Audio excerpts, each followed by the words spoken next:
Ya. Baik.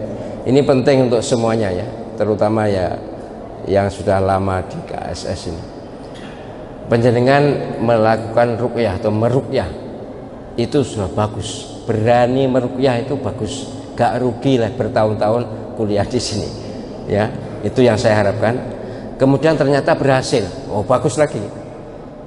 Tapi tidak berhasil ya jangan kecil hati, ya biasa aja. Tapi ada perasaan diancam memang ya. Bukan, kadang-kadang malah benar-benar diancam, bukan hanya perasaan, ada yang ancam. Dan kadang-kadang langsung mengefek. Misalnya panas atau gimana itu iyalah biasa. Pemula ya seperti itu, Mas. Ya. Jadi memang kalau dia yang kita ruqyah ini santet, misalnya santet, memang potensi apa yang sana itu. Mereka kan juga punya ilmu gaib, artinya punya ilmu istilahnya telepati lah, apapun yang apapun namanya, yang jelas mereka bisa tahu ini di terapi orang atau di ruqyah orang, dan dia akan kembalikan, akan santet yang meruqyah. Biasa begitu, nyantai aja ya, nggak usah takut. Kalau sampean bisa dalam tanda kutip menyembuhkan orang, berarti sampean sudah punya kekuatan, nggak usah takut. Asal ya wiridnya tetap jalan, sholat 5 waktunya tetap jalan, Mas. Perisai paling kuat adalah sholat 5 waktu. Kemudian hizib itu sebagai ya dasar, hizib Asmaul Husna ini sebagai dasar untuk nolak santet atau ya bukan nolak ya, sebagai pagar kita. Sampean sudah punya pagar, tidak akan mampu tanpa menyembuhkan diri, tidak akan mampu mereka. Kalau sampean bisa menyembuhkan, berarti bisa disembuhkan kan, berarti kalau bisa menyembuhkan, bisa disembuhkan, berarti dia kalah.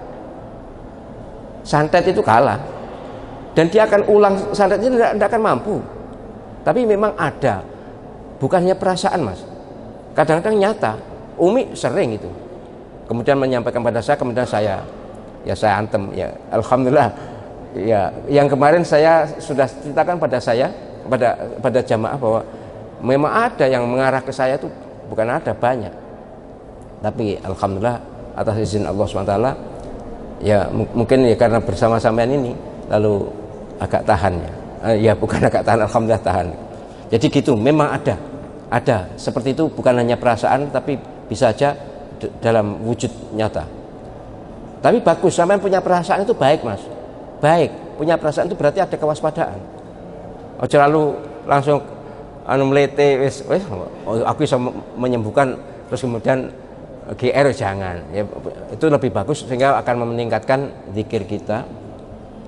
Kalau misalnya kalah agak kecil kemungkinan ya, pengalaman enggak, kalau sampean enggak bisa menyembuhkan mungkin kalah itu. Tapi jangan takut kalau kalah ya, kan ada partai ulangan ya. Ada misalnya mohon maaf tanpa menyembuhkan diri. Sampean misalnya kalah ya, mengadu pada siapa yang lebih kuat dari sampean. Kalau enggak ya menyampaikan pada saya, insya Allah ya, jadi gitu, Mas ya. Jadi jangan takut panjenengan meruqyah santet itu, jangan takut.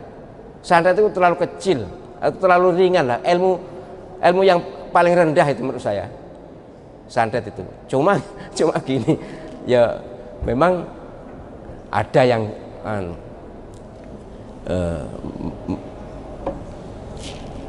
memang orang ngerti agama tapi menggunakan nyantetnya menggunakan Fatihah, itu kan ngaco itu. Iya, menggunakan Fatihah. Jadi ayat-ayat itu dibaca juga, tapi sekali lagi jika hati ini tidak bersih, tidak akan ngefek.